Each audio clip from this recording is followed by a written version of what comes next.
आपल्या घरातील एक दोन ठिकाणं असे असतात की ते नेहमी क्लटर्ड दिसतात, कारण आपण तिथे वस्तू नेऊन ठेवतच जातो आणि ते नीट करायला आता करू मग करू असं करता करता ते एकदम क्लटर्ड होऊन जाते. जसं की कबर्डमध्ये एवढे कपडे होऊन जातात की ते अंगावर येऊन पडायला होतात.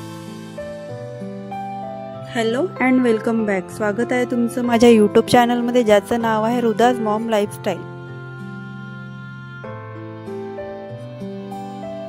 दिवाळीच्या वेळेस मी माझं कबर्ड पण ऑर्गनाईज केलं होतं, पण आता ते आणखी क्लटर्ड झालं, म्हणून म्हटलं आता एकदा साफ करावं. खूप पसारा झाला होता, खूप कपडे पण खूप वाढले होते. मग आता मी साफ करायचं ठरवलं.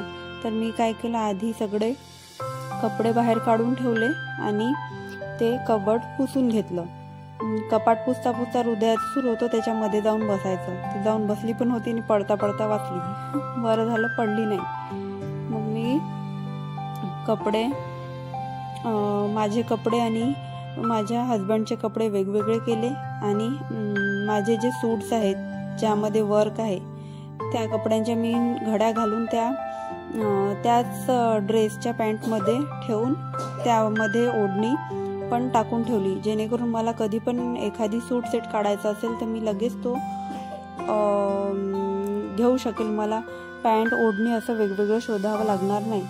आपणच आपल्या गोष्टी जर व्यवस्थित ठेवत आलो तर आपल्याला असं शोधत बसायची गरज पडत नाही. आणि वेळेच्या वेळी ऑर्गनाईज करत राहिलं ना आपण कबर्ड, की आपल्याला नंतर खूप कामाचं बर्डन येत नाही. म्हणून मी मंथली माझं कबर्ड ऑर्गनाईज करते. आणि जर मला असं वाटलं की माझ्या कबर्डमध्ये खूप जास्त कपडे होत आहे आणि या कपड्यांचा काही यूज नाही, तर मी ते कपडे बाहेर काढून ठेवते.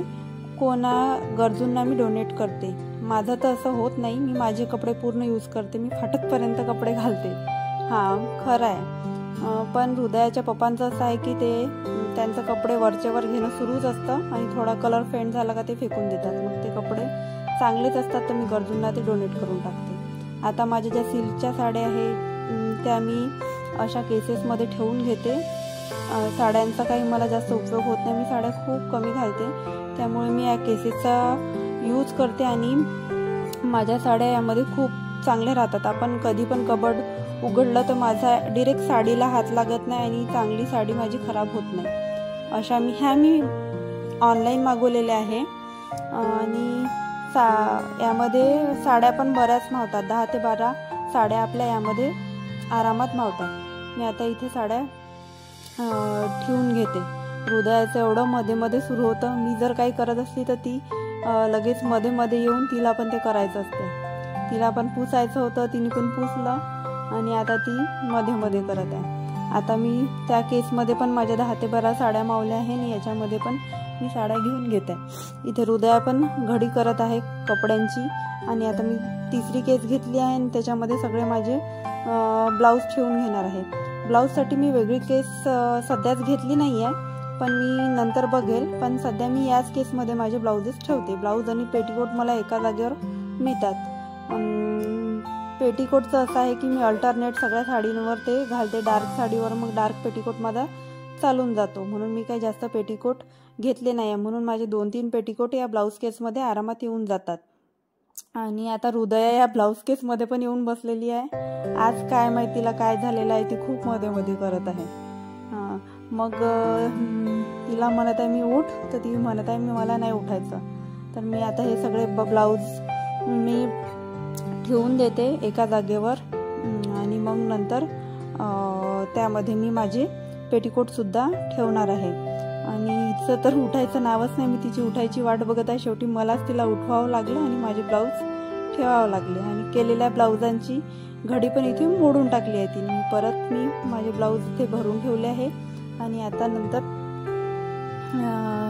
ही केस पण मला आता कपाटामध्ये ऑर्गनाईज करायची आहे. आता नेक्स्ट टाईम मी जेव्हा पण एखादी साडी कपाटामधून काढेल तर मला इथून एक ब्लाऊज घेऊन इथूनच मला पेटीकोट घेता येईल. शोधायची गरज पडणार नाही.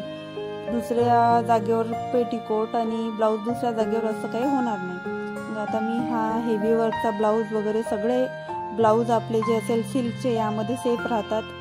म्हणून मी अशा केसेस वापरते. आता हृदय आली आहे आणि तिने तिचं काहीतरी खेळणं आणलं आणि मला म्हणत आहे, मम्मा हे मी खाऊ का? मी म्हटलं ते खायचं नाही आहे. तिला ते असं वाटत आहे की ते लॉलीपॉप आहे. ते मी लपून ठेवलं होतं. आता मी कपाट साफ करायला घेतलं तर ते कपाटामधून तिला दिसलं. आता मी ते काही करू शकत नाही. जर मी आता ते घेतलं तर माझा व्हिडिओ राहून जाईल बाजूला आणि तिचं रडणं सुरू होऊन जाईल. म्हणून मी आता तिला खेळू देते आणि माझं काम मी सुरू ठेवते. तर तिचं खेळणं सुरू असू द्या. आता हे पेटीकोट मी इथे ठेवून देत आहे.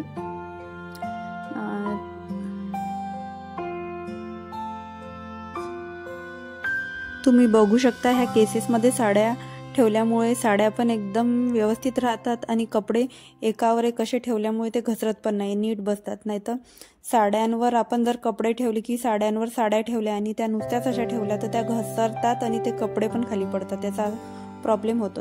आणि हा केस ट्रान्सपरंट असल्यामुळे आपल्याला इझिली कोणती साडी कशात आहे, कोणत्या केसमध्ये आहे ते पण दिसते आणि आपण लगेच आपली साडी घेऊ शकतो. आपला टाइम पण वेस्ट नाही होत. वर मी हृदयाचे पप्पांचे कपडे ठेवले आणि खाली जे दोन्ही कप्पे आहे त्या कप्प्यांमध्ये माझे कपडे आहे आणि खाली मी माझे वन पीस वगैरे ठेवले आहे. या साईडनी माझे कुर्ता सेट मी जे नेहमीसाठी वापरायला आहे ते ठेवलेले आहे. आता मी हृदयाचा कप्पा पण आवरून घेते. हृदयाचे सगळे पार्टीवेअर फ्रॉक मी इथे ठेवते आणि तिचे डेली यूजचे कपडे मी बास्केटमध्ये ठेवते. तर आता मी हिचे सगळे पार्टीवेअर फ्रॉक घडी करून ठेवून देत आहे आणि नंतर खाली जो कप्पा आहे त्यामध्ये मी पिशवी आणि जे काही रोजच्या वापरातले वस्तू आहे ज्या आपल्याला हाताशी पाहिजे त्या मी तिथे ठेवून घेत असते. जसं काही टावेल वगैरे, एक्स्ट्राचे टावेल, एक्स्ट्राचे कपडे, सॉक्स वगैरे मी तिथे ठेवून घेत असते.